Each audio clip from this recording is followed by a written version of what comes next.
Japan has the highest concentration of people over 100 years old of any country on Earth.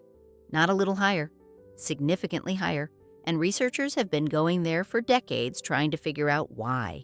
They've looked at genetics, they've looked at lifestyle, they've looked at the water, but one of the clearest patterns they keep coming back to, every single time, is the food. One of the foods on this list contains an enzyme that researchers have been studying for 40 years because of what it does inside a blood clot. Another is the single highest known dietary source of a compound that tells calcium where to go in your body.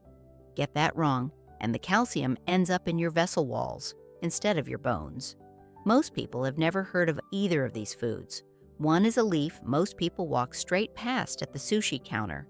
It has more of a specific anti-inflammatory compound than rosemary itself. Number 9 on this list, 12 foods, all of them traditional. Most of them in a grocery store near you right now. Nothing here replaces your doctor. But this is what the research says, and I think you should know it. Let's start. First thing to understand about miso. This isn't a condiment, not in the way Japanese people have used it for the last 1,000 years. It's closer to what I'd call a living food. A tablespoon of good, unpasteurized miso contains organisms that are still active, still working. The fermentation process, soybeans mixed with salt and a mold called koji, then left to age, does something that cooking alone can't. It breaks the soybean down into forms your gut can actually recognize and use. Think of it like pre-digesting your groceries for you. A head start on the whole process. There's a study I keep coming back to. After the atomic bombing of Nagasaki in 1945, a physician named Tatsuichiro Akizuki fed his patients, who were living in the fallout zone, a strict diet that included miso soup every day. His patients showed, and I want to be careful here, notably different health outcomes from other people in the same area. Now that's one account, one doctor, not a clinical trial. But researchers at Hiroshima University decades later went back and looked at this, and preliminary observations suggest a connection between miso's antioxidant compounds and certain kinds of cellular protection. I'm not making claims. I'm telling you what they found worth investigating. The gut connection is where the real modern research is. The Lactobacillus strains that survive in a good unpasteurized miso. They're the same family of organisms that fermented foods in every traditional culture seem to cultivate. The vessel lining of your gut, the part that decides what gets into your bloodstream and what doesn't, it prefers a certain environment. These organisms help maintain that environment. It's not complicated. It's just old. Getting this right comes down to one word: temperature. The organisms in unpasteurized miso die above 115 degrees Fahrenheit, about 46 Celsius, so you never boil your miso. You stir it in at the very end, once the heat is off. 1 tablespoon in hot water or broth. I do it in the morning instead of a second cup of coffee. The sodium is real, around 600 milligrams per tablespoon, so if your doctor is watching your salt, worth a conversation. Buy it refrigerated. If the label says pasteurized, most of what we're discussing has been neutralized. Look for unpasteurized, raw, or nama in Japanese. The lighter the color, the milder and shorter fermented. The darker and redder, the longer it aged, and the research suggests the higher the concentration of certain protective compounds. I have to be straightforward with you about natto. The smell is real. The texture is, well, there's a reason the Japanese often serve it covered in sauce. But I want you to hear me out before you scroll past, because the biochemistry here is unlike almost anything else in the food world. In 1980, a Japanese researcher named Hiroyuki Sumi was working at the University of Chicago Medical School, testing over 100 natural foods as potential agents against blood clots. He dropped some natto extract onto fibrin, that's the protein that forms the mesh structure of a clot, in a petri dish. What happened over the following hours, he later described as something he had to look at twice to believe. The natto essentially dissolved the fibrin structure. The enzyme responsible, he named nattokinase. His findings were published 7 years later in the journal Experientia, and the research community has been studying this enzyme ever since. Now, and I want to be very clear here, I'm not telling you natto prevents strokes or dissolves clots in your body the way it does in a lab dish. The research on how much survives digestion and reaches the bloodstream is still evolving. What I'm telling you is that this enzyme has attracted serious, sustained research attention from cardiovascular scientists for nearly 40 years. That's not nothing. That's a lot of labs spending a lot of grant money. The second thing in natto that deserves your attention is vitamin K2, specifically the MK7 form. Gram for gram, natto contains more MK7 than any other known food source. Not by a little, by a lot. K2-MK7 is the form your body uses to direct calcium away from your vessel walls, where it causes problems, and toward your bones, where it belongs. The Creator built a calcium traffic system into the body. K2 is a big part of the routing mechanism. Important note for anyone on blood-thinning medication, warfarin specifically. Vitamin K interferes with that medication's action. Please talk to your doctor before adding natto regularly if that applies to you. 1 pack of natto, about 50 grams. They come in small trays at Asian grocery stores. Stir it vigorously with chopsticks until the sticky strings develop. Mix in a little soy sauce and a small amount of mustard. Serve over rice. That's the classic preparation, and it's been breakfast in Japan for centuries. If the flavor is too much, and it is for a lot of people, try mixing it into a smoothie with mango and pineapple. They mask the fermented taste almost completely. I've served it to guests that way, and not one of them has ever guessed. Most people have had matcha by now, but most people are using it like a novelty latte. That's fine. It tastes good, but it's a little like buying a fine Swiss watch to use as a paperweight. Regular green tea and matcha come from the same plant, Camellia sinensis. But about 3 to 4 weeks before harvest, matcha tea farmers cover their plants. Block the light. The plant, under stress, does something remarkable. It pushes its chlorophyll and amino acid production into overdrive, trying to capture whatever light it can. That shade growing is why matcha looks the color it does. And it's why the chemistry is different from any other green tea. The compound that interests me most is something called L-theanine. It's an amino acid found almost exclusively in tea plants, and its effect in the body is genuinely unusual. Caffeine, on its own, tends to produce what a lot of people describe as a jagged kind of energy, that spike and crash pattern. L-theanine does something different to the brain. It promotes what researchers describe as alpha brainwave activity. What that means in plain English, the wired edge gets smoothed out. People who've compared their coffee mornings to their matcha mornings often describe it as the difference between turning on a floodlight versus opening a window. The light is the same. The quality is different. I know quality of focus sounds vague, but there's a measurable neurological basis there, and it's worth your attention if you've ever found caffeine more anxiety-inducing than helpful. The second compound is EGCG, epigallocatechin gallate.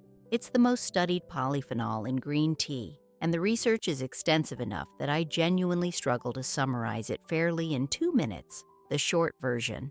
It appears to interfere with several of the biological processes associated with cellular damage over time. Think of it as someone who goes around the body looking for internal rust, the oxidation that accumulates as we age, and neutralizes it. Water temperature is everything. Boiling water destroys L-theanine and makes matcha bitter. You want 165 to 175 degrees Fahrenheit, about 75 to 80 Celsius. No thermometer? Boil the water and let it sit 3 minutes. That gets you close enough. 2 grams, roughly a level teaspoon, whisked with 2 ounces of that cooler water into a smooth paste first. No lumps. That step matters. Then add the rest of your water, or warm milk. The W motion with the bamboo whisk, or a regular whisk, works fine.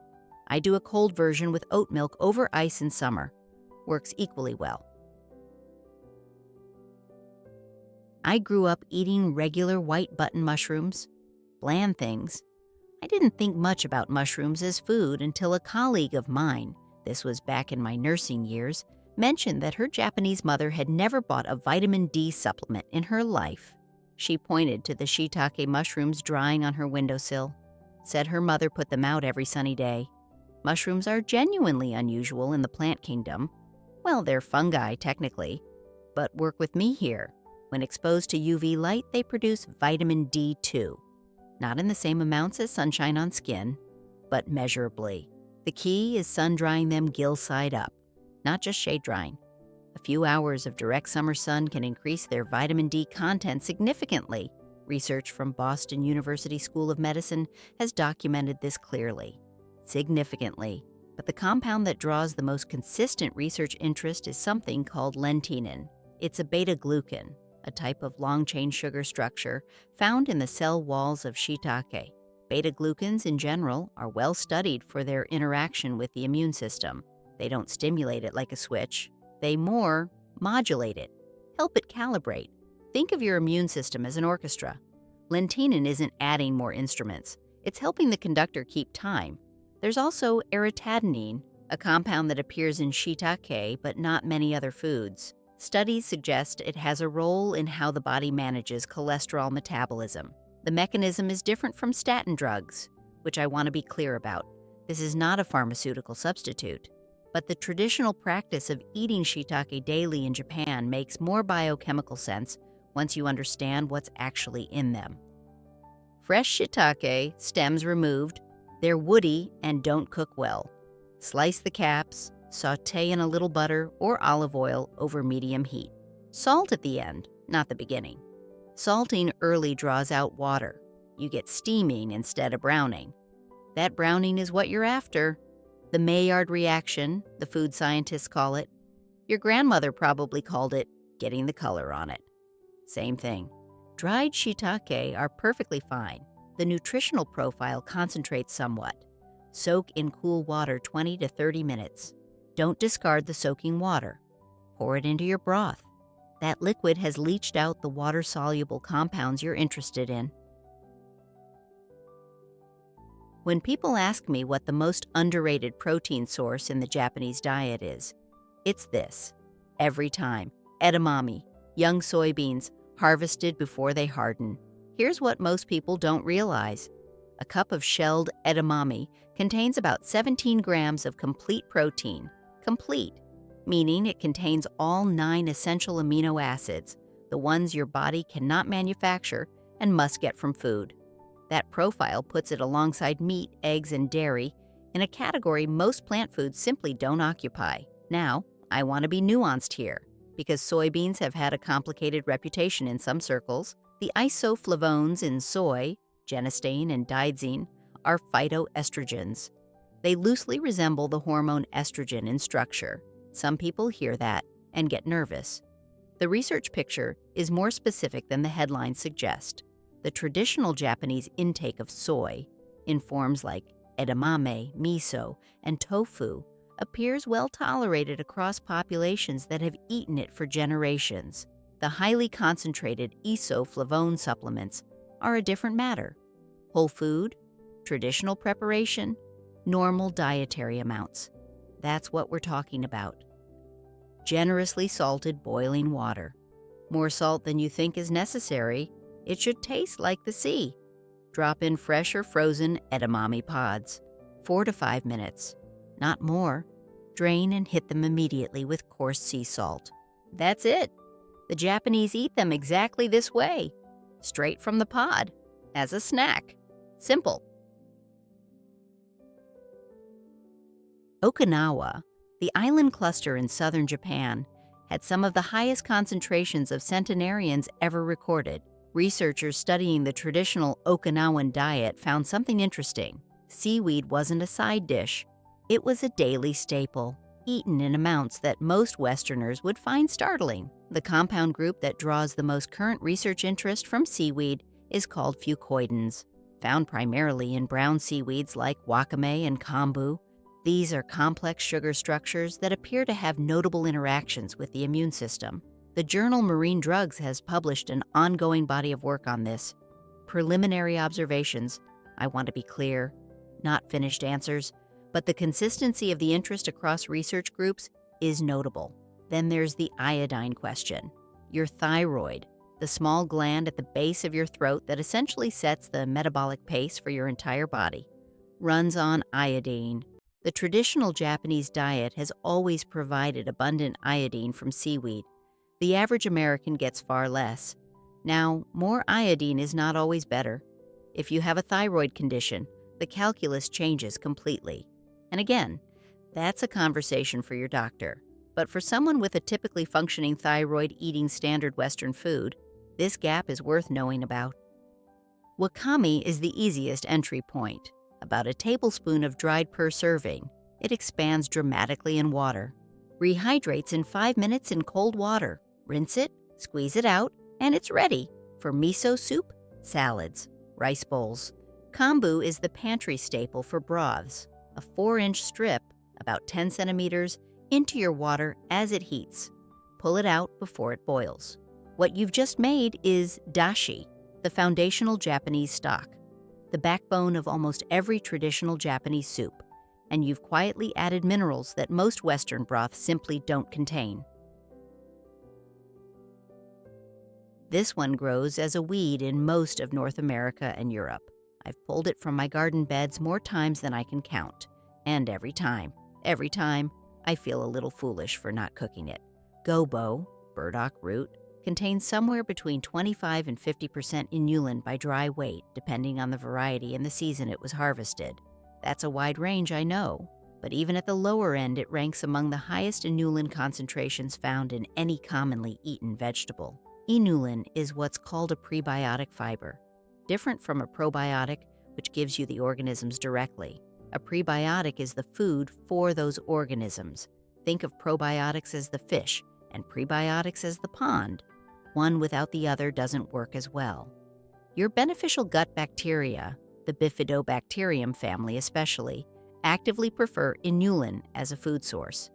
Beyond the prebiotic fiber, the Journal of Ethnopharmacology has published work looking at burdocks quercetin and luteolin content, 2 flavonoid compounds with a long research history in the context of inflammation management. Preliminary observations suggest the root has traditionally been valued across several cultures, European, Native American, and Asian, for what they described as blood-purifying effects, which in modern language translates roughly to supporting the liver's filtration work.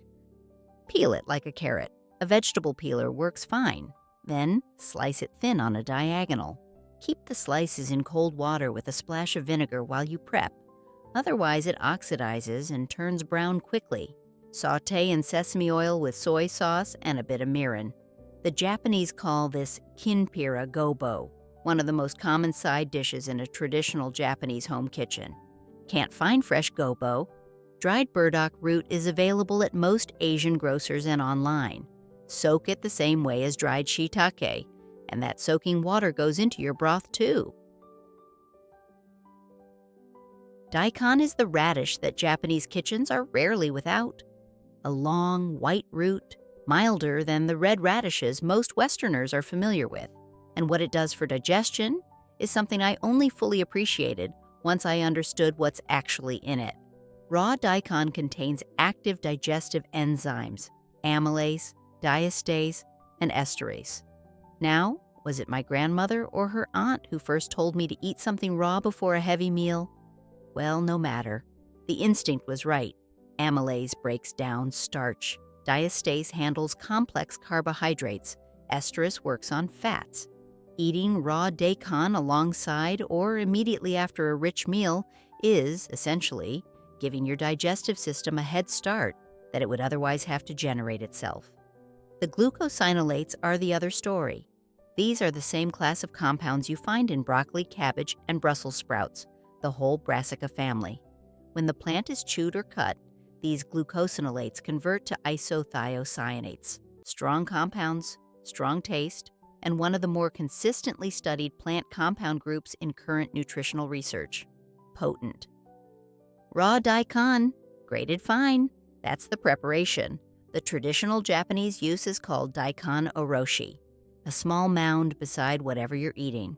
Grilled fish, roasted meat, rice, a few drops of soy sauce. It's not decorative, it's functional. The enzymes are active in raw form. Cooking neutralizes most of them, So for the digestive benefits specifically, raw is what you're aiming for. This is the one, number 9. The one I mentioned at the start, shiso, called perilla in English, is a member of the mint family. It's used in Japan as a garnish, a wrap, in pickles, in drinks. Most people treat it like a decorative leaf. Here's what's actually in it. Rosmarinic acid, in concentrations higher than rosemary itself. And rosmarinic acid has attracted research interest across 2 separate areas that rarely overlap: seasonal allergy response and neurological protection. For the allergy work specifically, a small number of clinical studies have looked at shiso extract in people experiencing seasonal allergic symptoms. The proposed mechanism involves rosmarinic acid's apparent ability to interfere with certain immune signaling that triggers the histamine response, not eliminate it, modulate it. These are early studies, small populations, but the traditional use in Japanese kampo medicine for respiratory and skin conditions maps onto the biochemistry in a way that doesn't feel like coincidence. And it's also one of the better plant sources of alpha-linolenic acid, an omega-3 fatty acid, not at the concentration of fish oil, but meaningful in the context of a diet that includes it regularly. The creator packed a lot into a leaf most people walk past at the sushi counter. The easiest use: wash the leaves and use them as a wrap. Rice, grilled fish, vegetables. The Japanese call this tamaki style, rolling them like a tiny taco. The flavor is bright, a little anise-like, a little peppery. It grows easily as an annual in most climates. I keep a pot of it on my kitchen windowsill through winter. For the allergy research use, shiso tea, 8 to 10 fresh leaves steeped in hot water 5 to 8 minutes. A little honey. My sneezing calendar looked different the spring I started doing this, and I've been doing it every spring since. You might be thinking, ginger? That's not Japanese specifically, that's just ginger. Fair point. But the way traditional Japanese cuisine uses ginger, daily, fresh, in meaningful amounts, alongside specific other foods, is worth looking at distinctly from the way most Western cooking uses it. The active compounds in fresh ginger, gingerols, transform when you dry or cook the root into different molecules called shogaols. Both are studied, both appear to interact with the prostaglandin system, which is the body's signaling network for inflammatory response and pain perception. Think of prostaglandins as the alarm system that tells your body something is wrong. Gingerols and shogaols appear to interact with the volume control on that alarm, not the switch, the dial. That's an important distinction, and it's why ginger shows up in research for nausea, circulation, and joint discomfort. The nausea research is probably the most consistent body of evidence for ginger. Multiple clinical trials, including studies specifically on morning sickness in pregnancy and chemotherapy-associated nausea, have found ginger to be effective enough that some hospitals have adopted it as a standard complementary offering. Simple, old, and it works. Fresh ginger keeps for weeks in the freezer, whole, unpeeled. Grate it straight from frozen on a microplane grater. It grates more finely that way, less fiber in the way, and you don't waste a bit. A simple morning preparation: half a teaspoon of freshly grated ginger, hot water, a pinch of cinnamon, a little honey. On cold Oregon mornings, when my hands are still stiff from the night, this works as well as anything I've tried.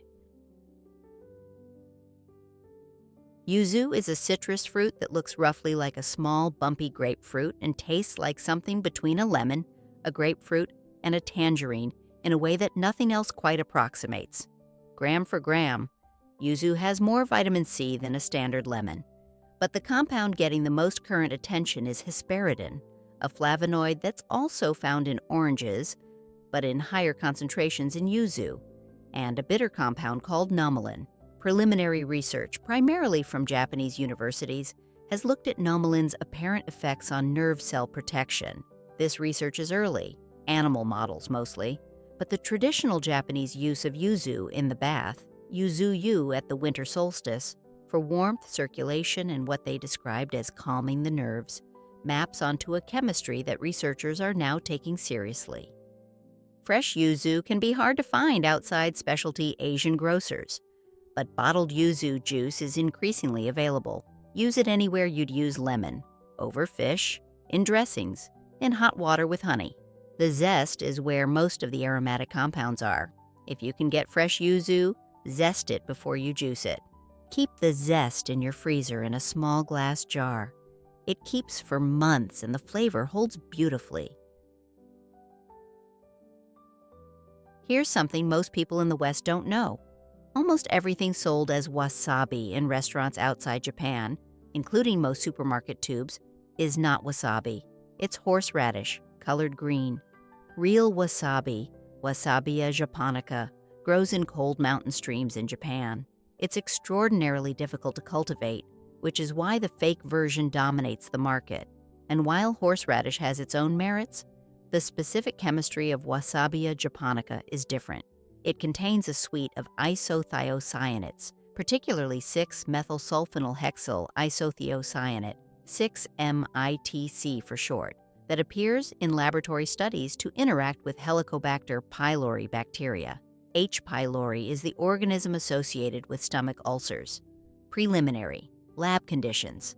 But the traditional Japanese practice of serving raw fish with real wasabi appears to have had a functional basis beyond just flavor. If you ever have the chance to try real wasabi, and some specialty importers now ship it to the US, the experience is genuinely different. The heat is not the sharp chemical heat of the horseradish. It's softer, more aromatic, and it clears in seconds rather than burning for minutes. The difference is in the volatile compounds. Real wasabi's active molecules are so unstable they dissipate within 15 minutes of grating. That's why real wasabi is always served freshly grated. Always. If you can't source real wasabi rhizome, and most of us can't, look for freeze-dried wasabi powder from reputable Japanese importers. The isothiocyanate profile is closer to real wasabi than the green horseradish paste most of us are used to. Mix the powder with a little cold water to a paste consistency. Cover it. Let it sit 5 minutes. That resting period develops the flavor.